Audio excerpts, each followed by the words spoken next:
So today we are taking a step out of that series, and I'm going to title the message for today, Pray for Those in Authority. And the reason that we're going for this is because, does anybody know what's happening tomorrow? Kind of a big day. So tomorrow's a big day. It's the 60th time that we're going to inaugurate a president in this country. And whatever your political views are, whatever your thoughts are, politics can just get crazy. Especially the age. I don't know what life would look like if I was in my 20s right now and I got saved. When I got saved, I was in my early 20s. The cell phones were like this big, so nobody had a cell phone. Internet was only businesses might have had them. People didn't have internet. We didn't have all the technology. We didn't have all the stuff that we had. So when I got saved, God brought me out of a lot of things. Brought me through a lot of life decisions I was making that weren't good. I definitely wasn't following the Lord. I don't even think I knew the Lord, but He brought me into it. And at that same time that He brought me into it, the head of the nation was anything but morally right.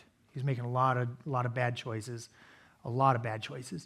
And I will tell you that there was a handful of preachers that I listened to in the 90s, and what the things that they taught me have stuck with me all the way through till now.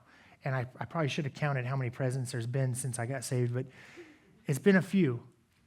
And a lot of times the political posture of that person in charge doesn't match what we as a body are trying to do. But these pastors that were teaching those messages, man, they were speaking right to my heart. As a 22-year-old, back then, I thought I was the man, but I can look back and I can say I was a punk. But I was still saved. I knew Jesus. God pulled me out of a lot of things. But these men were preaching messages that stuck with my heart for all of my life. And we've had some decent examples and we've had some not decent examples.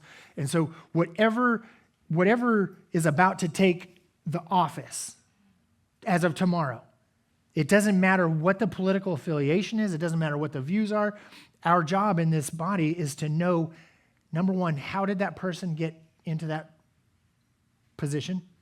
And number two, what's my job as a Christian? What am I supposed to be doing? And some of those things are as simple as praying. Just praying for your leaders. I know God's equipped certain people in this congregation to go out and lay the scunion down on all that darkness that's out there. But others of us, we might not get an opportunity. We might not have a platform. But what we can do is pray for it, and we can pray for the person that's in charge, and we can just really just go to battle for that person. And I know for a fact in my life over the years, there's been a lot of times where something as simple as just constant prayer has solved many problems. It's solved many problems that I know of. It's solved problems that I didn't even know were a problem. And I just want to encourage you guys, prayer. If we get nothing out of today, is just prayer. And when you see buildings like Awaken Church or some of these other buildings that are they're like a brick wall, I want you to think every prayer you pray is like a brick in that wall. And it's just a layer. And then there's another layer. And then there's another layer. And eventually, He's going to work through whatever it is that you're trying to pray through, or He's going to give you an answer to whatever it is. So I don't want us to look at tomorrow and be scared. I don't want us to look at tomorrow and be overly excited. Like I'm excited personally, but I don't want us to, because you can sin in both ways. You can sin by being frustrated, I can't believe this person is in office, or you can sin by just, this is the greatest thing that's ever happened, and we forget that God put that person there. So we're going to be jumping all over the place this morning. Like I said, I had about 35, 40 minutes to put a message together, so we're going to be looking all over the place. My hands are cold, so I actually cut out little pieces of paper to help me find it. Hopefully the guys had a chance to get the scriptures up on the wall as we're going. But really what I want us to know about God and what we're looking at here in the next 4 years, whatever your position is number one, God is in charge of every single one of us. God is in charge of every single season that we're in. Like this morning, for example, He's in charge. We went to bed last night. We knew it was going to be cold. I didn't know it was going to snow. God's still in charge. What we know is that God temporarily gave the authority of this earth. The enemy has the authority right now. He gave us the authority before sin came into the world. When sin came into the world, Adam gave up that authority. Now the enemy has authority. But even in that authority that the enemy walks in and he rules this planet down here on earth, God is still over him. And so God is still sovereign over the heavens. God is sovereign over the nations. God is sovereign over everything. And then the last thing I want us to talk about is that God is the one that raises up these people, whether we like that or not. Those men that taught those messages back then, for me in the 90s, just kept putting it in my mind that God is the one that puts them in charge. Even though there's crazy stuff that those guys do sometimes, he's still the one that puts them in charge. And the thing is, whether it's a person up here on this stage or it's a person in a public office, God's the one that puts them in charge. Now, in a situation where maybe you've got pastors that are doing this, like they're doing things that you're like, I don't know if that's right, God still puts that person in charge. We have this last year, we've had a ton of pastors from mega churches fall from different situations. God still put them in charge. But the difference is, in a church, we out here are the ones that are allowing this to happen up here. So be in prayer, be in communication with your leaders. Same thing out in the public. Be in prayer, be in communication with your leaders. This is also a cool time for us to share that the Awakened kids and the Awakened students are going through the Lord's Prayer right now. So I would encourage you guys, if you have kids, get into that Lord's Prayer and learn that thing. If you don't have it memorized, memorize it. It's just a good frame. It's a good way to pray. The Lord breaks it down how to work into the prayer. And so I encourage you guys to get on with those kids and be a part of the prayer, Lord's Prayer. Just study that thing. So that's what we are going to try and learn today. What I want us to try and accomplish is, number one, to know that we need to follow those ones in leadership, and we need to continue to pray for those in leadership. So if you'll turn to Daniel chapter 2, I want to look at Daniel 2, starting at verse 20. It says this: Daniel answered and said, "Blessed be the name of God forever and ever, for wisdom and might are his. And he changes the times and the seasons. He removes kings and he raises up kings. He gives wisdom to the wise and knowledge to those who have understanding." So the idea here is that God is the one that's in charge of the people that are in charge of us. He puts them in charge. He's in charge of the responsibility, or he has the responsibility for all the seasons, whether the seasons are favorable for us, whether unfavorable, whether this leadership is favorable. God's the one that puts them in charge, and our job is to just continue to lift those guys up in prayer. Amen. Next thing I want us to look at is Daniel chapter 4, verse 17.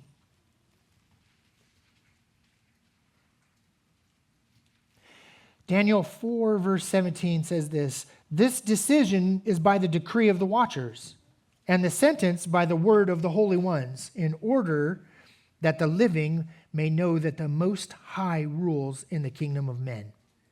And he gives it to whomever he will, and he sets over it the lowest of men."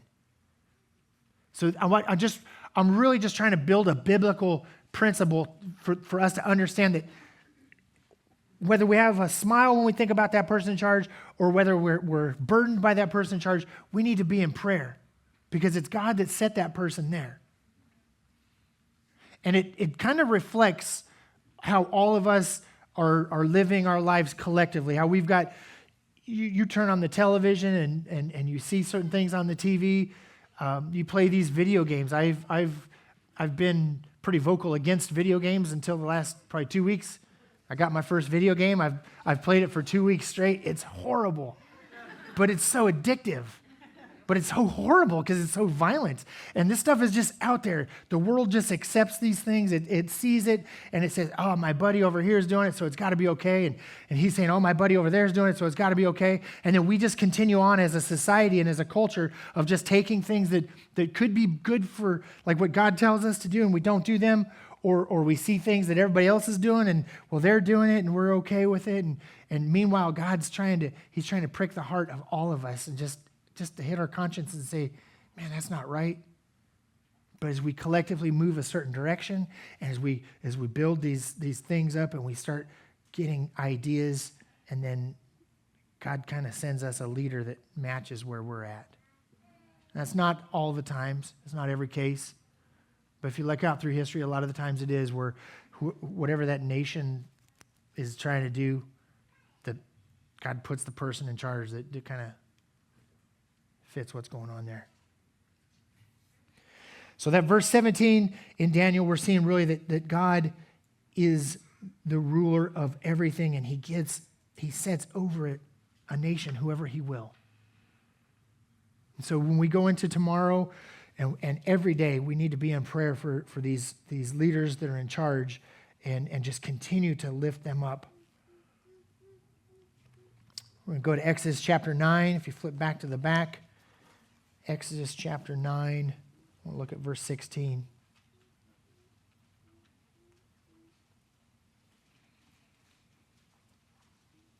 All of you with Bibles out there, I'm so happy. I used to listen to a pastor in New York City, and he would always say when the people are turning the pages, it's like leaves falling. He can hear the leaves crinkling. And that's awesome because I don't like the apps. I don't like the technology. Some people love it, but I like this. I like to be able to turn the pages. So Exodus 9:17 or 9:16 says this. But indeed for this purpose, I have raised you up that I may show my power in you and that my name may be declared in all the earth. We'll keep going. Verse 17 says this, as yet you exalt yourself against my people in that you will not let them go. Behold, tomorrow about this time I will cause a very heavy hail and rain to come down, such as not been seen in Egypt since its foundation until now. Therefore send now and gather your livestock into your fields, for the hail shall come down on every man, on every animal found. Basically, this situation here, if you're not sure of your biblical history, the children of Israel have been in slavery for 400 years. And God has raised up Moses to go in and try and set them free and to bring them out. And so he's talking to Pharaoh, and you'd have to go back through, there's 10 really big plagues that happen, and I want to say 4 out of those 10, God comes in and hardens Pharaoh's heart. So Pharaoh he's leading all these people, and he gets to a point where he thinks what he's doing is right, and that's his choice. He does what he thinks is right in his mind. But then there's other times where God causes him to raise himself up and to be hard, and as a result of that, then God sends down a plague or sends a judgment. And the whole purpose of reading this verse here is to just show, again, for this purpose, I have raised you up that I may show my power in you. And so whether we've got these amazing leaders that are following the Lord or we have leaders that aren't following the Lord, our job is to be praying for them because it's God who sets them in power. And even in the horrible things that happen, God still gets the glory somehow. He still gets the glory in a situation. He's still seen as the one that is benefited in a situation. And I know from personal experience, that's real hard sometimes to say, yes, I see God's hand in this situation. This thing is horrible, how it's happened. But I have to remind myself of what I'm talking about right now, is that ultimately God's the one that puts these people up. And so when we see someone going down a path that's not the right path, yeah, it's our job to talk to them. And if your platform is like we can talk to each other here, you talk to them. If it's a person in the office, you've got ways you can reach out, you can email, you can talk to your other leaders, your senators, your congressmen. But our job here is not to just go crazy and beat people up. Our job is to really lift them up and to be in prayer for these guys, to go before them. Because a lot of times, even in this church here, a bunch of us meet on a Sunday morning. We go before all of these seats. We might not pray for you by name, but we're praying for every chair, every parking space. We're lifting up whatever it is that you got going on, even if you don't even know that we're praying for you. And that's the same thing with our leadership. Can you imagine if everybody in here would just pray every day for this inauguration and this incoming office that's coming? So as we work through there, we're seeing I just wanted to paint a picture of what it is that God does when he puts the people in charge. But now I'm going to just take a couple minutes and the 2 verses to show what our job is on that. So if you turn in your Bibles to Romans chapter 13.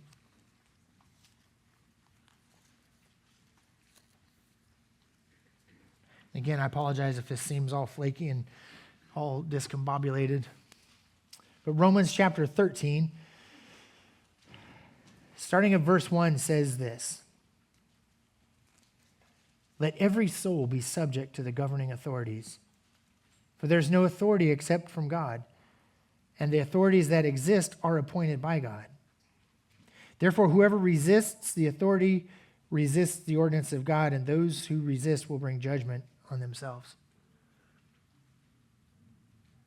I can't say it enough. When I got saved, the Lord pulled me out of such a worldly life. There was a lot of drugs and a lot of alcohol and a lot of lawlessness and not thinking about God. There was a lot of my life that I was living my own life for myself. I didn't really care. I know Mindy and I had been dating for about a year and a half when the Lord pulled me out of my own life. But that whole time had been focused pretty much just on who I was. How am I going to get by? How am I going to make it through the situation? But when God stepped in, God completely changed my heart and changed my life. And immediately at the same time that happened, the highest office in our nation was having moral failure after moral failure, having inappropriate relationships with people that he was not married to. And he's in charge of the entire free world. And so when God pulled me out of that life that I was living in, and I immediately began to see this office that was very counter what the Bible says, it was a struggle. Because my thought was, here I am, this 22-year-old kid I'm trying to like walk away from that lifestyle. I'm trying to follow God. I'm trying to hear what the Lord's plan is. I'm looking back at all these years of my parents, the things that they taught me, and I'm trying to understand maybe they weren't so bad after all. Now I'm a Christian. Now I'm trying to do the right thing. I'm trying to follow the Lord. I'm trying to live my life for somebody other than me. But my president is out there doing horribly unspeakable things I can't even mention right now. What kind of conflict did that create inside of me as a brand new believer? I can immediately get angry and say, those guys, and talk bad about them or think bad about them or gossip about them or tear them up in front of, if we had social media back then, we could do social media posts. We could get the whole world out of control because the moral depravity of those ones in charge of us was so great. But the messages the message I'm hopefully trying to share with you today changed my whole life as a baby Christian, because in those moments from 1997 until now, whenever somebody in charge of me in any capacity, whether it's the President of the United States all the way down to my boss, and they come up with something that just seems crazy and seems out of line, do I ever get bitter? Do I ever get angry? Do I ever think to myself, who put you in charge? Like, how? You don't even know I can't say it. You don't know, but you're in charge. Do I ever feel like that? Yes, all the time. All the time. But what I have to remember is that God put that person in charge. That authority that person walks in, whatever the decisions they're making, whether they're doing it right, doing it wrong, God put that person in charge, and that's what I have to remember. And unless it's morally wrong or ethically wrong or just really illegal, like I have to do it. And I have to be subject to that. That's what he's saying right here. Let every soul be subject to the governing authorities, for there's no authority except from where? From God. And the authorities that exist are appointed by God. Therefore, whoever resists the authority resists the ordinances of God. And those who resist will bring judgment on themselves. So there's a whole lot of things to be thinking about as we're going into this day, whether you're overly joyful, I'm excited because finally there's someone that thinks kind of like I do, or you're like, oh my gosh, the end of the world's coming, democracy's going to end. Like whatever you're allowing your mind to think about, our job is to follow that, unless it's like morally, ethically, or illegal, and it's telling us something in those capacities. So that's what we're supposed to do with it. We're supposed to follow what they're telling us to do. Unless moral, ethical, unless those things pop up. But what else are we supposed to do? We're supposed to pray for them. Turn to 1 Timothy chapter 2.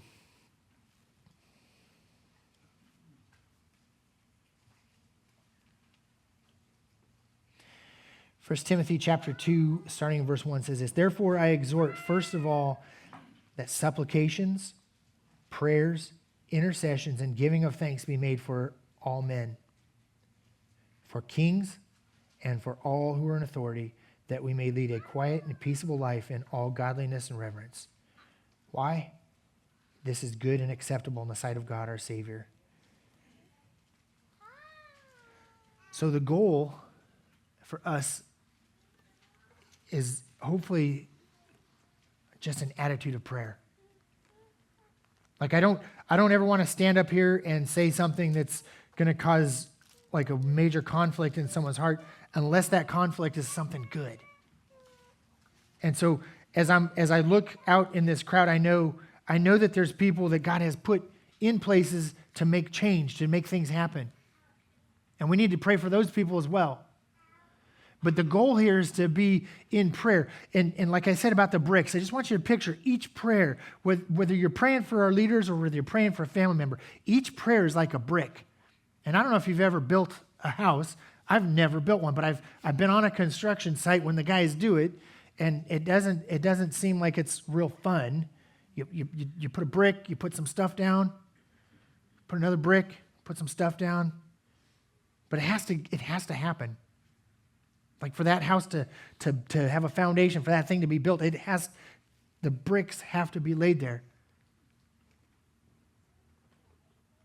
And that's where we need to be. I've been on a few construction sites where those guys are drinking beers while they're doing it. Well, very interesting.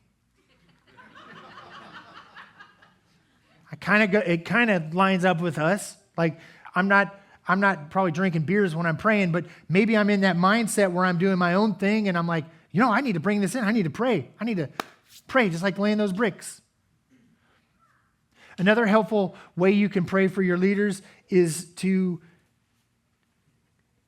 picture a target. Just a big, huge target. And at the center would be, well, actually, you'd start on the outside and you do the opposite. You'd work on the outside ring all the way to the center. And that outside ring is who do you think? Your king, your president, your person who's in charge. So you start praying out there. And you start lifting that person up. I don't know anything about these guys other than what we see on TV, but I know that I can pray for them. I know I can ask the Lord, show my leader compassion, show my leader knowledge, show them wisdom, show them understanding, show them peace. Keep our world from going to World War III. Keep women out of men's bathrooms. Whatever.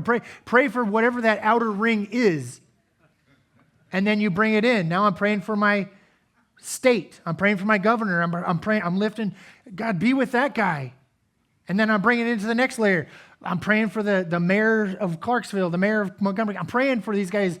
I don't know anything about them, but I'm praying for them. And then you bring it in. Now I'm praying for my boss. God, be with my boss. They're making horrible decisions, but I'm praying for them. And then you bring it in. God, be with my wife. I'm praying for my wife. And then you bring it in, God, praying for my kids. And then finally, when you get to the center, now you're praying for yourself. Lord, I've gone through all of this. I've exhausted myself in prayer for all of these people out here that don't even know I'm praying for them.